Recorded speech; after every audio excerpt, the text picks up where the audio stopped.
Assalamualaikum warahmatullahi wabarakatuh. Alhamdulillahi rabbil alamin, wassalatu wassalamu ala asyrafil anbiya wal mursalin, nabiyyina Muhammad sallallahu alaihi wasallam wa alihi wa sahbihi ajma'in wa man tabi'ahum bi ihsan ila yaumiddin. Amma ba'du. Pertama-tama yang saya hormati Ustaz Mas Masud dan teman-teman yang lainnya yang hadir pada pertemuan sore ini, dan para pendengar yang dirahmati Allah Subhanahu wa taala. Pertama-tama marilah kita panjatkan puji syukur kita kehadirat Allah Subhanahu wa taala yang telah memberikan kita nikmat yang berupa zahir maupun yang batin. Nikmat yang tidak pernah bisa kita hitung nikmatnya. Bagaimana dalam firman-Nya, "Baik ta'budu ni'matallahi wa tuhsuha."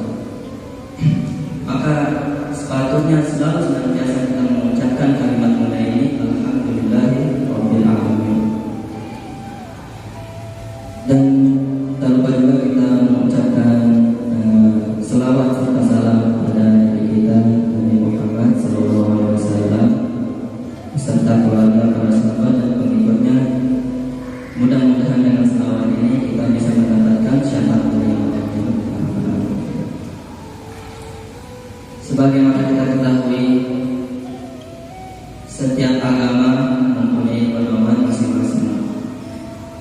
Misalnya di agama Kristen mempunyai kitab namanya Bible dan lainnya.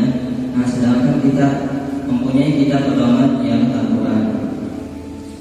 Al-Quran ini ialah kalamullah yang diturunkan kepada baginda Nabi Muhammad SAW yang menjadi pedoman untuk umatnya. Nah, pada pertemuan kali ini kita akan fokus pada pembahasan sab'atul huquq bil Quran alaina.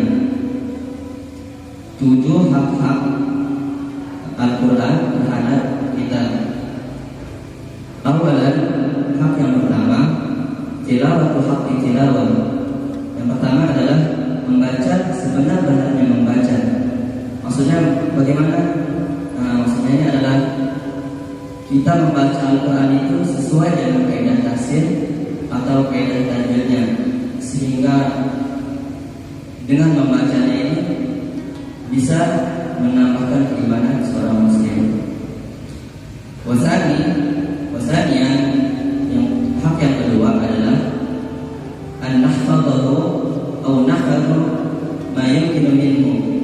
Kita menghafal seluruh isi dari Al-Quran itu, atau nahfadhu ma yumkinu minhu, atau kita menghafal semampu kita, sebisa mungkin kita menghafal Al-Quran itu.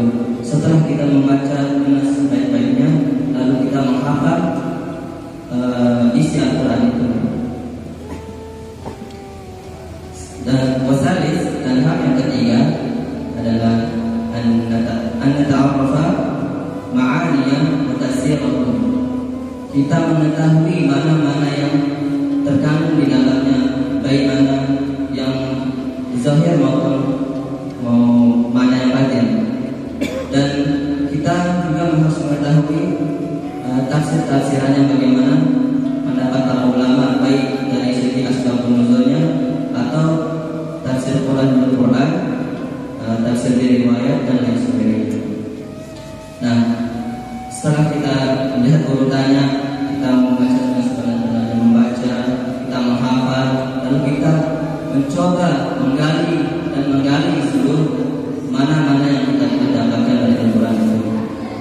Dan tentu tak lupa juga kita harus membuka bagaimana pendapat para ulama, sehingga bisa memberikan pencerahan kepada kita yang awam ini. Rabi'an, hak yang keempat adalah an natadabbaru aw natafakkaru fihi. Hak yang keempat adalah kita mentadabburi maknanya. Setelah kita mengetahui makna-maknanya atau mengetahui tafsir-tafsirannya, lalu kita mencoba mentadabburi dan memikirkan, menatafakkur fihi, kita memikirkan mana-mananya.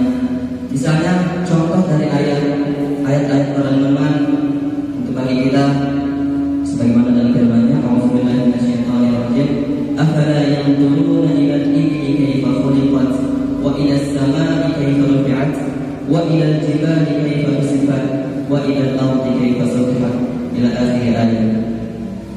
Nah, pertama ayat ini mengatakan afala yanzuruna ila al-ibli kayfa khuliqat, apakah tidak mereka melihat bagaimana unta diciptakan?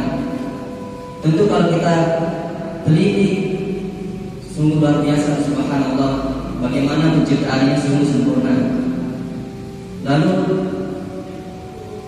kita disuruh melihat bagaimana langit ditinggikan, sehingga langit ini tidak memiliki tiang tempat yang begitu tinggi ketinggiannya.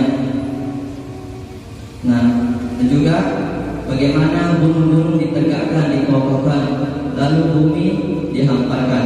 Nah, ini salah satu contoh ayat perenungan bagi kita untuk memikirkan terkait tentang penciptaannya.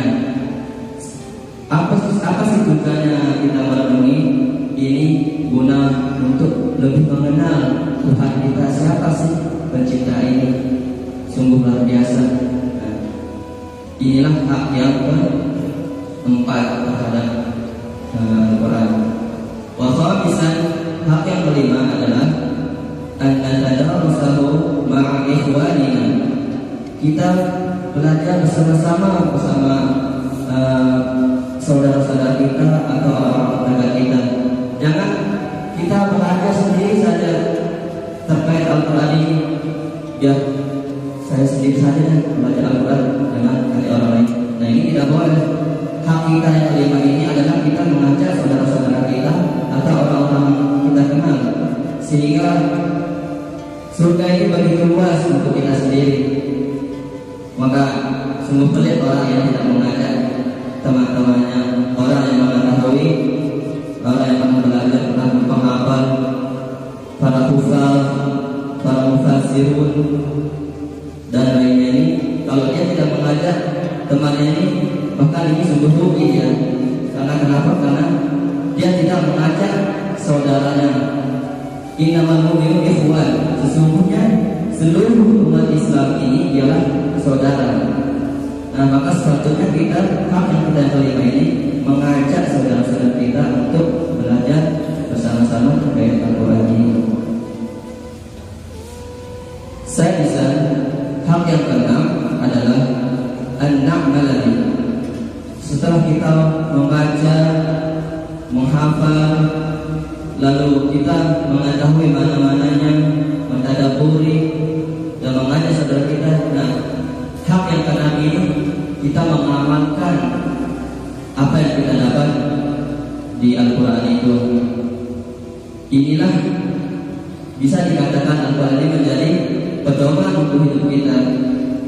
Misalnya contoh, apabila kita menemukan suatu ayat yang berupa perintah wa atii'ullaha wa atii'ur rasul wa ulil amri minkum. Nah, ini kita disuruh taat kepada Allah, Rasul dan pemimpin-pemimpin kita di antara kita. Maka sepatutnya kita mentaati pemimpin kita selama dia tidak keluar dari syariat atau sunatullah. Nah, inilah kita mencoba mengamalkan isi kandungan Al-Quran itu. Atau wabil walidaini ihsana, kita berbuat baik, berbuat bakti kepada orang tua kita untuk apa? Menggapai ridho Allah Subhanahu wa taala. Dan ayat-ayat selainnya itu juga masih banyak terkait pedoman-pedoman yang lainnya. Wasabi'an an nu'allima bihi. Nah, ini yang paling terpenting setelah kita mengetahui, membaca, mengetahui kaidah-kaidah tajwid atau apa, menghafal, mengkaji bersama saudara-saudara kita, dan tak lupa juga kita an-nu'allima, kita mengajarkan apa isi terkandung di Al-Quran tersebut. Membacanya saja bernilai ibadah, sebagaimana dalam hadis Al-Qur'anu huwa kalamullah al-munazzilu ala sayyidina Muhammad sallallahu alaihi wasallam al-muta'abbidu binawati. Al-Qur'an yang kalamullah yang diturunkan kepada Muhammad sallallahu alaihi wasallam. Dengan membacanya itu membina ibadah al-muta'abbadu bi tilawati. Membacanya saja tak ibadah. Dalam sebuah riwayat an Abdullah bin Mas'ud radhiyallahu anhu, qala Rasulullah sallallahu alaihi wasallam, man qara'a harfan min kitabillah falahu bihi hasanatun. Nah, dalam hadis yang diriwayatkan Ibnu Mas'ud ini, barang siapa membaca satu huruf saja dari Al-Quran itu, maka dia akan mendapatkan satu kebaikan. Wal hasanatu bi asyri amsalihha. Dan satu kebaikan ini dibalas dengan dilipat kali 10 kali lipat ganda bagi pembacanya. La aqulu alif lam harfun walakin alif harfun lam harfun wa mim harfun. Kita membaca alif lam mim saja sudah mendapatkan 30 kali ganjaran kebaikan. Membaca bismillah saja, jika kita teliti huruf bismillah ini terdapat 19 huruf. Bayangkan jika dikalikan, sungguh luar biasa kita mendapatkan balasannya. Membacanya bernilai ibadah. Mendengarnya saja kita mendapatkan rahmat Allah Subhanahu wa taala, sebagaimana dalam firman-Nya dalam surat yang berbunyi, wa idza quri'a al-Qur'an fastami'u lahu wa ansitu la'allakum turhamun. Tatkala jika dibacakan Al-Quran terhadap kamu, maka dengarkanlah lalu diam. La'allakum turhamun, mudah-mudahan kamu mendapatkan rahmatnya. Nah, pesan terakhir dari saya sebagai mana dalam firman-Nya, Iqra'ul Qur'an fa innahu ya'ti yaumal qiyamah syafi'an. Nah, untuk teman-teman yang hadir pada sore ini ataupun yang mendengarkan hukum atau tausiah yang singkat ini, janganlah berhenti membaca Al-Quran. Nah, dia tadi syafaat bagi kita. Kita tidak membaca Al-Quran, maka betapa sombongnya kita. Pertama, kita sombong terhadap Rasulullah SAW. Yang kedua juga kita sombong terhadap Allah SWT. Padahal kita melihat sejarah beliau bagaimana dia memperjuangkan Al-Quran ini sampai keluar darahnya untuk demi kita, untuk keluar dari jalan zulumat, yaitu jalan yang kegelapan, ilan nur. Kita ini dia ke jalan yang benar. Makanya janganlah berhenti membaca Al-Quran, pelajari dan gali sedalam-dalamnya agar kita bisa menggapai ridha Allah Subhanahu wa taala.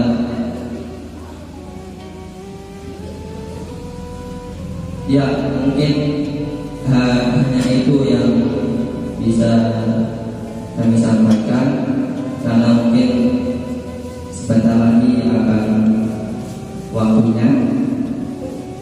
Ya, sekian dari saya.